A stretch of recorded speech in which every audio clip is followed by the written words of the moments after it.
Ravi Mohan தயாரித்திருக்கும் Bro Code பெயரை பயன்படுத்த மதுபான நிறுவனம் எதிர்ப்பு தெரிவித்திருந்த நிலையில் ப்ரோகோட் பெயரை பயன்படுத்துவதை தடுக்கக்கூடாது என உயர்நீதிமன்றம் உத்தரவு பிறப்பித்திருக்கிறது. விவரங்களோடு இணைகிறார் நமது செய்தியாளர் சுரேஷ். வணக்கம் சுரேஷ், இந்த உத்தரவு தொடர்பான விவரங்கள்.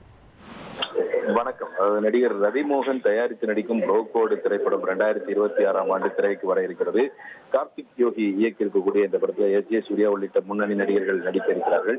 இந்த படத்தினுடைய டீசர் கடந்த ஆகஸ்ட் 27ஆம் தேதி வெளியான நிலையில இந்த படத்துக்கு இந்த ப்ரோகோட் என்ற பெயரை பயன்படுத்தக்கூடாது, இது தங்களது நிறுவனம் பதிப்புரிமை பெற்றிருக்கிறதுனால அதை பயன்படுத்தக்கூடாதுன்னு டில்லியை சேர்ந்த இண்டோ பேவ்ஸ் பிரைவேட் லிமிடெட் இந்த மதுவான உற்பத்தி நிறுவனம் தரப்புல ரவிமோகன் ஸ்டுடியோ நிறுவனத்துக்கு தகவல் தெரிவிக்கப்பட்டது. இதையடுத்து இந்த ப்ரோகோட் படத்தினுடைய தலைப்பை பயன்படுத்துவதற்கு தடுக்கக்கூடாது என்று டில்லியை சேர்ந்த அந்த மதுபான உற்பத்தி நிறுவனத்துக்கு உத்தரவிட கேட்டு ரவிமோகன் ஸ்டுடியோஸ் தரப்புல உயர்நீதிமன்றத்தில் வழக்கு தொடரப்பட்டிருந்தது. இந்த வழக்கை விசாரித்த உயர்நீதிமன்றம் இந்த படத்துக்கு ப்ரோகோட் பெயரை பயன்படுத்துவதை தடுக்கக்கூடாது என்று அந்த டில்லியை சேர்ந்த மதுபான உற்பத்தி நிறுவனத்துக்கு இடைக்காலத்தை உத்தரவு பிறப்பித்திருந்தது. இந்த உத்தரவு ஏற்கனவே பிறப்பித்திருந்த நிலையில இந்த வழக்கு நீதிபதி செந்தில்குமார் முன்பு இன்றைக்கு மீண்டும் விசாரணைக்கு வந்தது.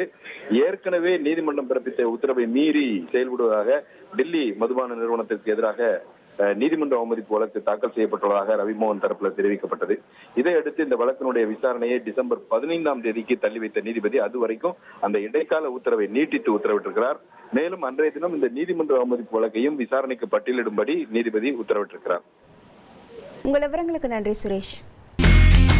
இனி செல்லும் இடமெல்லாம் செய்தி. தந்தி டிவியின் வாட்ஸ்அப் சேனலை ஃபாலோ பண்ணினா செல்ல இருக்கும் இடமெல்லாம் செய்தி. இதோ QR கோட் இப்பவே ஸ்கேன் பண்ணுங்க, ஃபாலோ பண்ணுங்க.